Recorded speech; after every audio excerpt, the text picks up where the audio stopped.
Wednesday, you said you would pop up with me. And you vetoed every draft of my script, so now we're even. Anyway, happy Halloween, folks! I'm your Cooks with Looks host, Edward Wolfgang Munster. And Woof Woof and I would like to introduce you to the creepiest and kookiest, most mysterious and spookiest co-host we could dig up, Wednesday Addams! You're serious about using every dated cliche, aren't you? You could say we're dead serious about throwing a happening Halloween. Now, I know a lot of folks go through a lot of trouble in getting dressed up and going to parties. But like my pop always says, there's nothing more ridiculous than grown adults dressing up in costume and cavorting about like fools. Say Wednesday, do you dress up for Halloween? Well, I used to wear chapstick, but it made me look so pale. Boy, did our families raise us right or what? That's why I think it's just perfect that the two of us can come together and share our own tips and tricks for a fun, safe, at-home party without the anxiety of putting together silly outfits. Says the grown man in velvet shorts. This is banter, Wednesday. The audiences are expecting it. This has to go viral. Say, can you think up any nifty hashtag ideas? DOA. It's a little more toe tag, but I'll take it. You always do. 'Cause I'm dying to show you guys and ghouls a far-out party snack that anyone can make, so long as they've got 2 hands, 2 eyes, and a mouth. And that spares at least a few of my loved ones. Presenting a Halloween favorite, candy apples on a stick. Oh, joy. Yes, sir, Reed Bob. I believe we've got everything we need here. It's just, say Wednesday. Yeah. Did you happen to bring that one prop I asked you to contribute? Grandmama's Easy Brew Cauldron? Yes. Reluctantly, yes. Gee, that looks heavy. This comes home with me when we're done. Cousin is in the middle of his annual flea dip. That's why my mom has me on the collar. Smart. But a few stray hairs won't matter once we load it up with sugar. Hell-bent on helping your father lose another foot to diabetes, I see. Nah, feet are easy to replace. It's the internal organs that take forever. They gotta be imported from China. I find it more fulfilling to harvest them myself. Fine. I'll be returning to your insipid script now. Oh, Edward, pal o' mine, however are we going to prepare these impeccably impaled treats?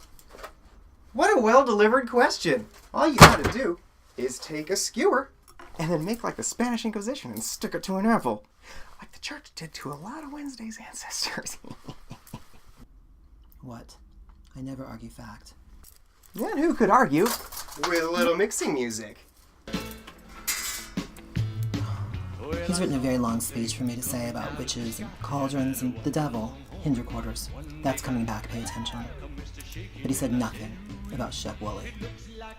No more, Edward. It seems my own hexen host is really mistaken if she thinks I have Grandpa's wood allergy. Werewolf silver, dig. Now where did I put my mixing spoon? Here. Use mine. Ow! Silver, Wednesday. You know, folks, it's really polite to ask your guests if they've got any allergies before having them over. I keep a list and back it up on hard drive. You know, Wednesday, if you'd skewer an apple, as well as you're skewering your co-host, we can move on to the candy coating.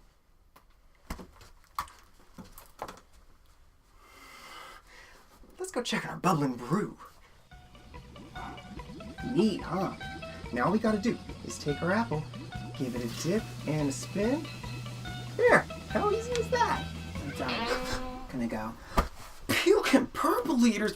What in the name of Shep Woolley happened to your apple? That happens. Oh, what's the use? Wednesday, I really wanted this Halloween video to go well. We've been so badly misrepresented in new media these past few years. To that I'll concede, Munster. Your family certainly suffered quite the nauseating reimagined television series recently, if you can call one sad airing of a slapdash pilot a series. Well, which one of our families sold out to Broadway and sang across the nation in a yellow dress? And which one of us sang our own theme song as a 1980s novelty single? You wouldn't. Oh, wouldn't I? Don't listen to her, Woof Woof. Whatever happened to Eddie?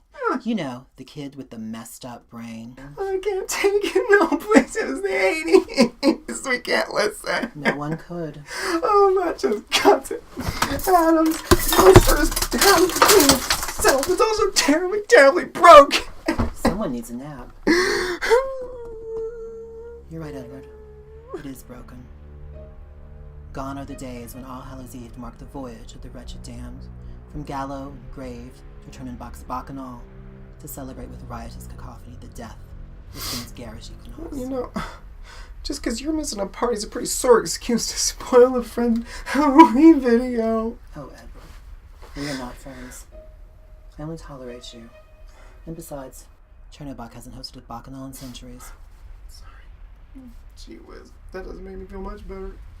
Grab was always talking about how much I missed in those old world pre-condom shindigs. It is the sorry hand that we have been dealt.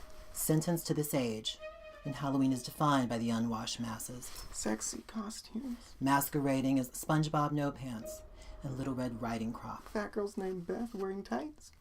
What?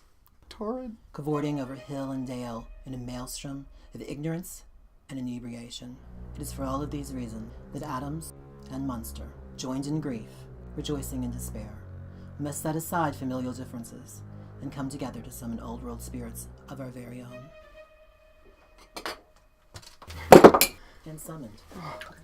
Well, I don't know. I'm a little scared to drink any spirit summoned by an Addams. Don't be a baby.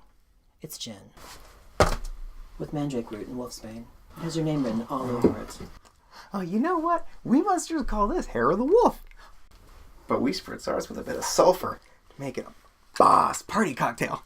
If you're going to insist on using words like boss, And I am? then I insist on a Percocet chaser. And you too. Thanks. Whatever. 2 hindquarters. I told you it was coming back. Hope you defined it.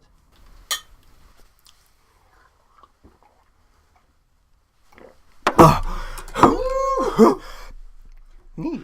Want to dance? Do I? One condition. I DJ.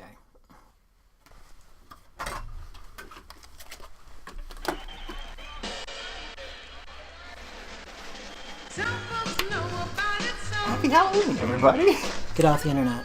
So, make a costume. Tape. Who cares?